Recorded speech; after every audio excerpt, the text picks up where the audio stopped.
মৃত ব্যক্তিটা যদি গুনাহগার হয় চিৎকার দিয়া বলবেন আমারে নিও না,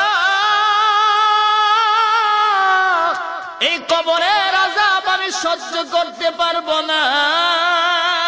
গুনাহগার হইলে চিৎকার দিবে আমারে নিও না, এই কবরে 99টা সাপ আমার জন্য অপেক্ষা করতে আছে।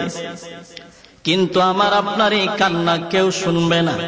আমার এই দেহটারে যখন মসজিদের গাড়িতে উঠাইয়া দিবেন, কিছু মানুষ গিয়া আমার বিবির কাছে বলবেন শেষবারের মতো বলছি, তার উপর দাবি থাকলে ছাইরা দাও। আমার মার কাছে গিয়ে বললে আমার মা চিৎকার দিয়ে বলবেন শেষবারের মতো একবার দেখা, আর আমার ছেলেটারে দেখতে পারবো না, শেষবারের মতো তোমরা একবার আমারে দেখাইয়া লয়া যাও। আমারে শেষবারের মতো দেখানোর জন্য আমার আব্বা আসবে, আম্মা আসবে।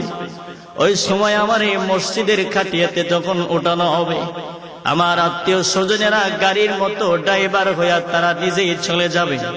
ওই সময় মৃত ব্যক্তিটা তখন বলবে নাই রে, এই দুনিয়ার যারা ছিল সবাই আমার পর, যারা আমার খাটিয়াতে ধরছে তারাই হইল আমার আপন। আল্লাহু আকবার, জোরে বলেন, তারাই আমার আপন। ওই সময় সবাই মিলিয়া যখন তারে কবরের দিকে নেওয়া হবে, কবরের পাশাপাশি যখন চলে যাবেন, আমার আত্মীয় স্বজন থেকে 2 অথবা 3 জন মানুষ কবরে নামবে। যেই মাত্র কবরে নামবে, ঠিক এমন সময় মসজিদের পালকিটার সিটকারি খুলিয়া যখন লাশটা দিয়া দেয়, মৃত ব্যক্তিটা বলেন নিমক হারামের দল, এতক্ষণ যারা ছিলে সবাই আমার পর, যারা আমার কবরে নামছে তারাই হইল আমার আপন।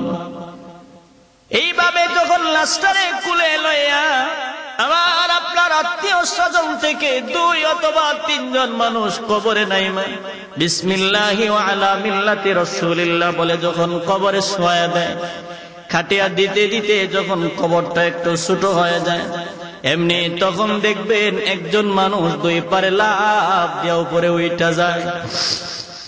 লাফ দিয়া যখন উপরে উঠা যায়, এমন সময় মৃত ব্যক্তিটা গুনাহগার হইলে চিৎকার দিয়া বলবেন যাইও না,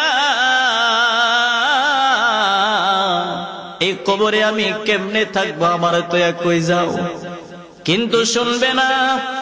দ্বিতীয় ব্যক্তিটা যখন উঠে যাবে, তারপরেও সে ডাকবে আমার তো যাইও না, কিন্তু শুনবে না। তৃতীয় ব্যক্তিটা যখন উপরে উঠে যাবে, ওই সময় কবরওয়ালা বলবেন এরে নিমক হারামের দল, এই দুনিয়াতে কতই না কিছু করলাম, কিন্তু কেউ আমার সাথে আসলি না। আমারে আপনারে কবর দিয়া সবাই যখন নিদয়া নিষ্ঠুরের মতো একা একা ফালাইয়া চলিয়া যায়, নবী বলেন যেই ব্যক্তি তাবারাকাল্লাযী বিয়াদিহিল মুলুক, যারা এই মুলুক নাম